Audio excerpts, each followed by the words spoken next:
On today's episode of Luke's Bike, million voice man Danny Posthill. Danny is a comedian, impressionist and Britain's Got Talent finalist. His voices have seen him travel the world and gain celebrity support, with only the occasional block. Let's go!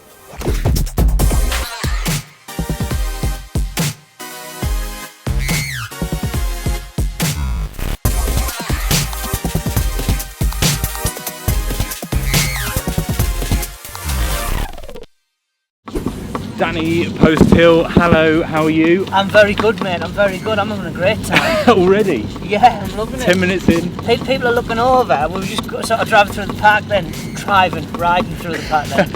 And people were like, how cool does that look? And I was like, yeah, because we are. I think that's definitely what they were saying, I Danny. think so, I think that's what it is, yeah. Cool was definitely they were calling one of us the... cool as opposed to what we're actually doing. It's cool, you know. So last time on a tandem, quite a romantic affair? Yeah, I was in... romantic affair, mate. It's alright. Is it quite in the same league? Or? Well, actually, she will know about it because it's getting filmed. But... Oh, I mean, we can turn the cameras off, can't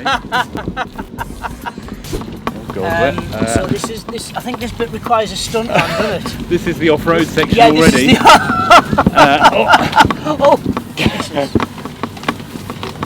This is alright, isn't it? The stunt double will be getting on in about 2 minutes. Once you've ended up on the train tracks. Yeah. Definitely planned this route well, yeah, Danny, exactly. didn't I? Well, let me know once you want to ask the next question there, because I mean I am prepared. However, it may be a shaky Michael McIntyre, or my Donald Trump might sound slightly more panicky. You know. Danny, you're most well known for your impressions. When did they start for you? At a young age? When I was a kid, really. I used to just. Oh shit! When I. And breaking people's fucking GoPros. But Danny, impressions, big part of your life. Yeah. Where did it all start? When I was a kid at school, a lot of impressionists will probably tell you the sort of same thing. When I was a kid at school, I used to do impressions all the time. And then I sort of used to mingle with my teachers because most people who I impersonate really are people who I just like watching, or people who I hear talk all the time, you know. Like I could just sit and watch Diane Abbott videos on YouTube and it would just make me laugh all night. She's not even trying to be funny. And most importantly, I do think it could actually be an hour, or it could be slightly longer than an hour, because it's Diane Abbott. I really am not sure of the number. But I love that. I mean, Trump's another one, you know. You know, I mean, it's so braggadocious. Some of the words he comes out with, do you know what I mean? Braggadocious. I mean, what the hell does braggadocious mean? This is incredible. Do you think he's like in his mind writing them, or that's literally just there's an untapped door that comes out of his mind and all that stuff just happens? I think it's always an untapped door that comes out of his mind, mate.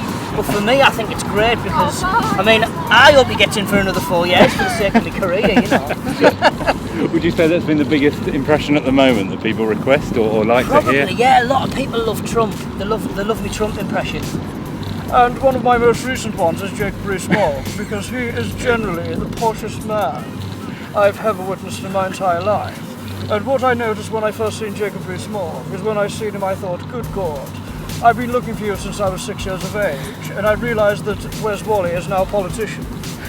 It's the first time I've ever done impressions whilst riding a bike though, mate, I'll give you that. And how's it going? Is it taken away from the terror? It does a little bit. I feel like, but I think it's more fun, you know.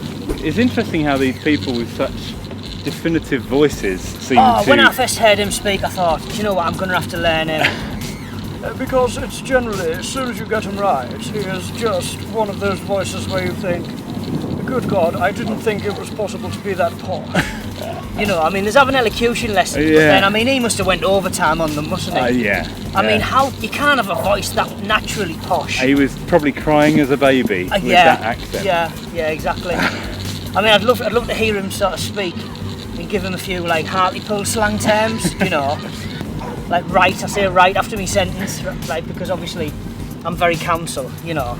So imagine Jacob Rees-Mogg saying, so I'm going to the shops, right? It just doesn't sound right, does it? It does feel weird in that accent. And you know, what else do we say in Hartley? We say like after everything. So what you doing tonight, like?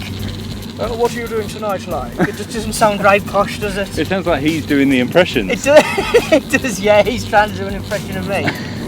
I'm doing an impression of Jacob Rees-Mogg, doing an impression of someone from Hartlepool. So what would you say was your earliest impression? Like you mentioned a couple of Well, I times. used to do John Motson, who was the football commentator for the Match of the Day at the time, you know, and I used to do Beckham as well, you know.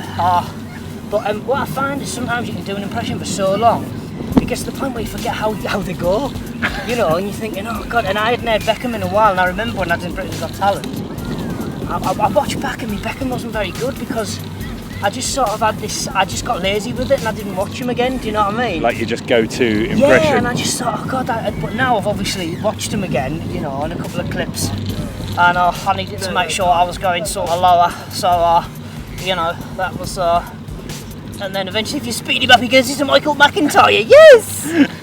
I'm loving the fact there's a gentleman riding past on his bike thinking, what the hell is going on? And another couple of people thinking that Michael McIntyre has shaved his head for charity and he's doing a charity bike ride. This is what this is? Yeah, that's what it is, yeah. I'm actually doing Stoptober as well, so oh, wow. I'm actually feeling great, you know. Yeah? I would recommend it to anyone, just do it once, because if you're a drinker like I am, well, I'm very northern, of course I'm a drinker. Yeah, I'll maybe drink 3 or 4 times a week, you know. Okay. Sorry, don't tell this to any bloody NHS doctors. I mean, God, I bet they bloody drink more than us anyway, you know. Probably need to, yeah. I just feel much fresher. Yeah.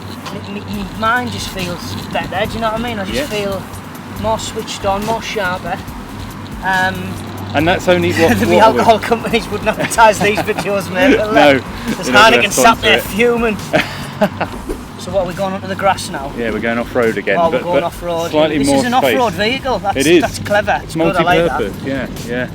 No, there was this woman on this morning who claimed that she had sex with ghosts, and I was just like, what the heck? So I was talking about it on stage last night, and there was a few people who were, you know, more or less seen that episode.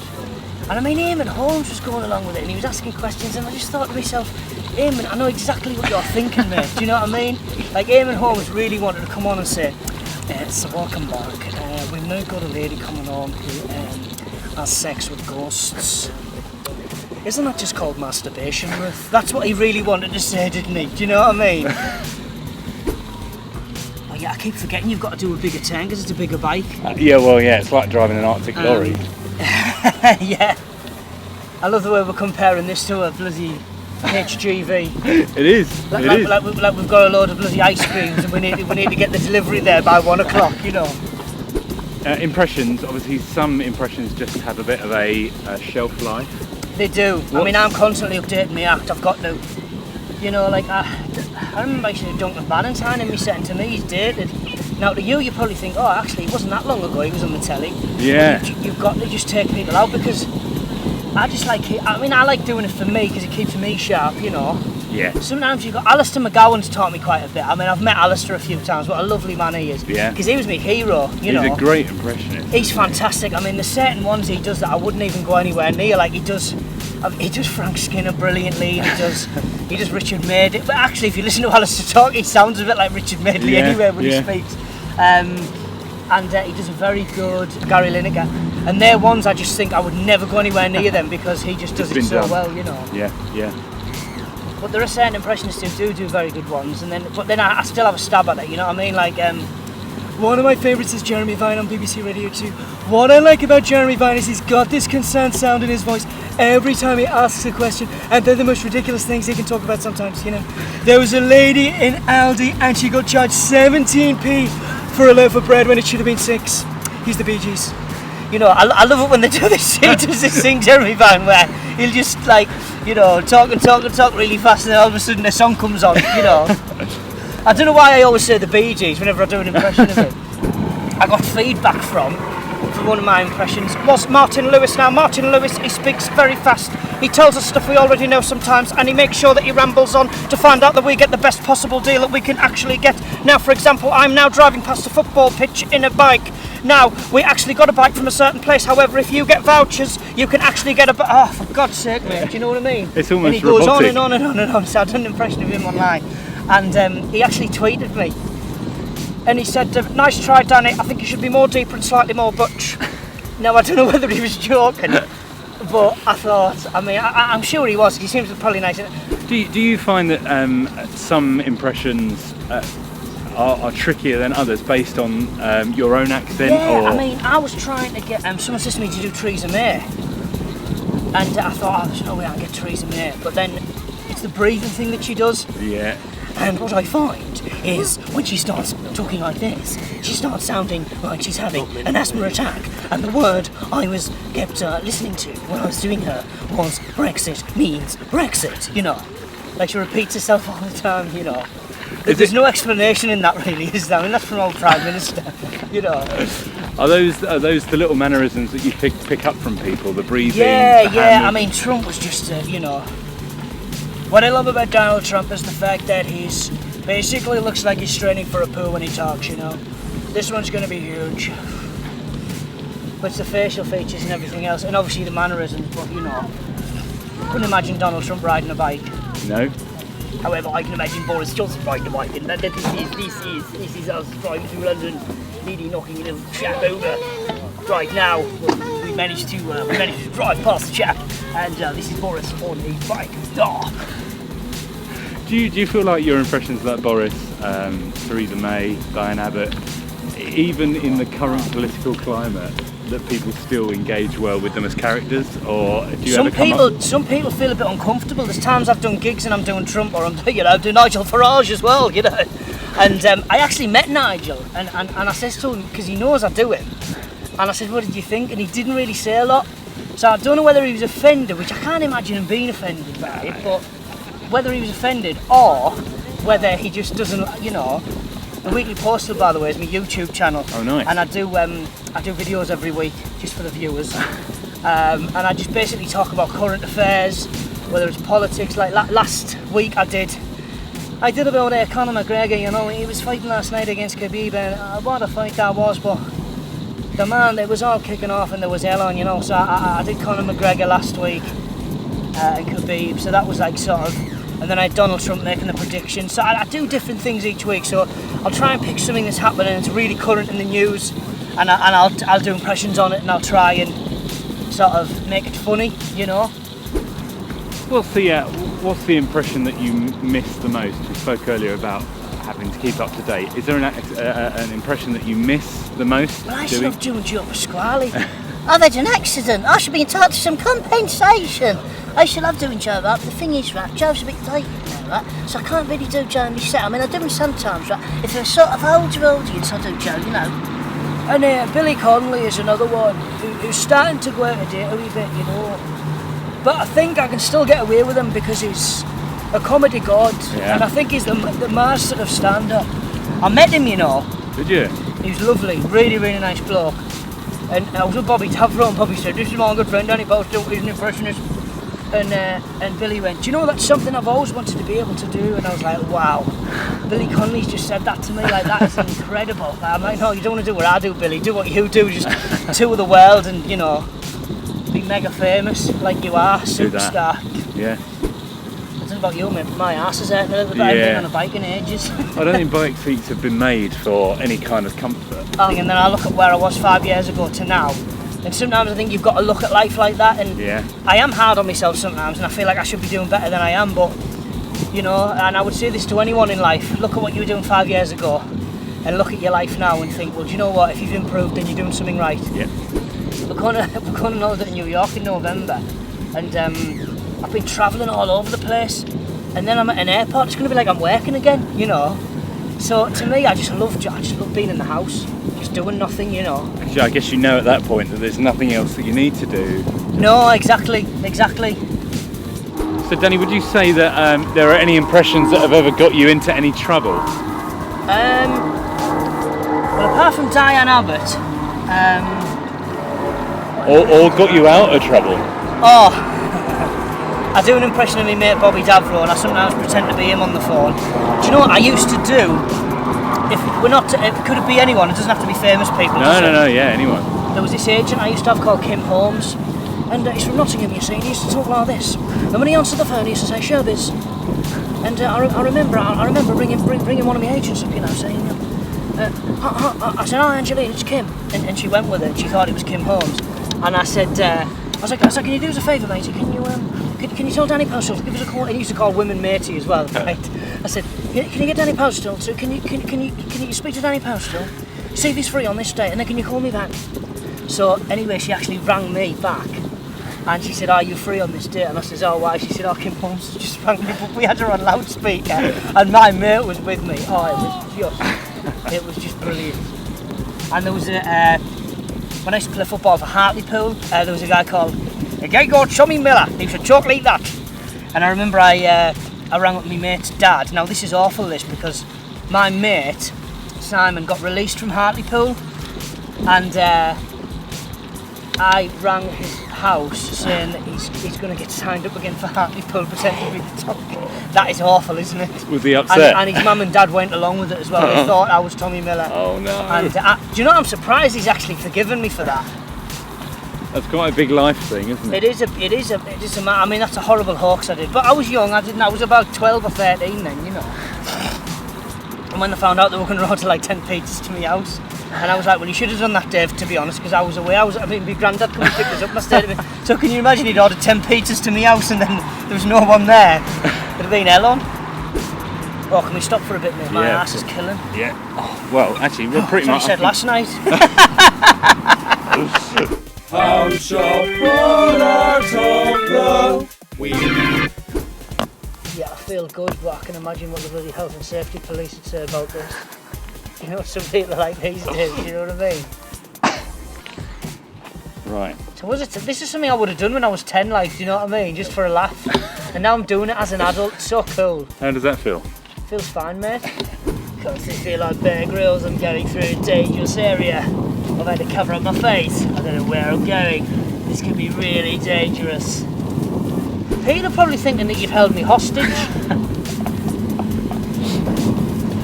Is that how it feels at the moment? It does, yeah, but like, I mean, can you imagine holding someone hostage? Right, pedal now, you've got a bomb in the back or something, do you know what I mean? If they stop pedalling at a certain speed. Okay, Danny, pound shop product of the week. Just on your left hand side, I'm handing this over my shoulder. That's the product.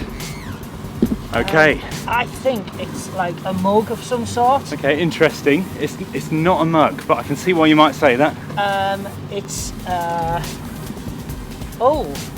It goes straight through, so it's clearly not a mug. It's I don't know, it's like this is really strange. Maybe hand doesn't get stuck in it. It's like an ornament. Okay. Some sort of ornament. So is it like a pumpkin or something like that? It might be a pumpkin. A skeleton? It is a pumpkin. Oh right, okay. So but it is something. It's an ornament pumpkin. It's a pumpkin pencil holder. Okay, no. A pumpkin that you would maybe put your sweets in? No, one more guess. I'm trying to see through the scarf, but it's not working. Oh, Danny, I'm sorry. What? You haven't got there. You haven't what got is there. It? Reveal yourself. Take your scarf down. Oh, single man, reveal yourself. Right, hang on. What is it? Oh, it's for candles. Yeah. See, my missus is going to be hugely disappointed that she knows I didn't get that, because candles are literally all over our house. Well, there you go, Danny. That's all yours. That's a gift for you now, so you can add it to your candle collection. Oh, well, I can add it to the candle collection for Halloween, can't I? There you go. Oh, thanks, mate. Yeah, you know what? You're welcome. Even though I didn't technically win it because I didn't get the correct. Well, I suppose I got pumpkin. That's enough, isn't it? That's mostly there, isn't it? Yeah. The compliment megaphone. So, Danny, last part of our journey, the compliment megaphone. Compliment megaphone. I love the way you get away with it because you're calling it the compliment megaphone. Yeah. I suppose like that would just be abuse otherwise. I suppose, wouldn't it? I think we should just spread a little bit of love a little bit on this Sunday morning. Yeah, I think that's nice because people know they've got to go to work tomorrow and they're just like they're thinking, oh, I don't know what to do today. Hello, sir. I gotta say, I absolutely love your swagger. I think you're a great guy. Have a fantastic day. Hello, everybody. I think you look beautiful. I love your beard, sir. I love your beard. I think it looks fantastic. Hello, sir. The man over there with the red haircut. I love that coat. You look fantastic. I want your fashion sense. Blue does not suit me. Oh, hello, love. I gotta say, I'm loving that handbag. Oh my God, I wish I had one of them. Look at you boys, you are the coolest people. I'm loving you. You look so cool. I love you. You look fantastic. I don't know where they took that there. I don't know how they took that, mate. They're giving us funny looks, so we pedal faster. I've got to say, I do love the backwards cap movement. I think it looks fantastic. I really wish I could sound like I would look like a yobbo. It would look so cool. I'm absolutely loving those shorts, sir. You look absolutely marvellous. Those legs are fantastic. Yes. Oh, I'm going to say I can smell petrol. We're in dangerous territory. This is more dangerous than anywhere I've been before. And I love that rucksack. It looks fantastic. Hello, Pat. I've got to say I do love that jumper. It looks really lovely. I hope you got some nice buns as well from Tesco's, because I do the voiceover for the Tesco's advert now. I've got to say that trolley full of food's making me so jealous. Have a great day, everybody. As you can see, the stick is driving past. Why don't you shut your mouth, yeah? I will knock you clean out. Timing and precision is very important. Keep riding.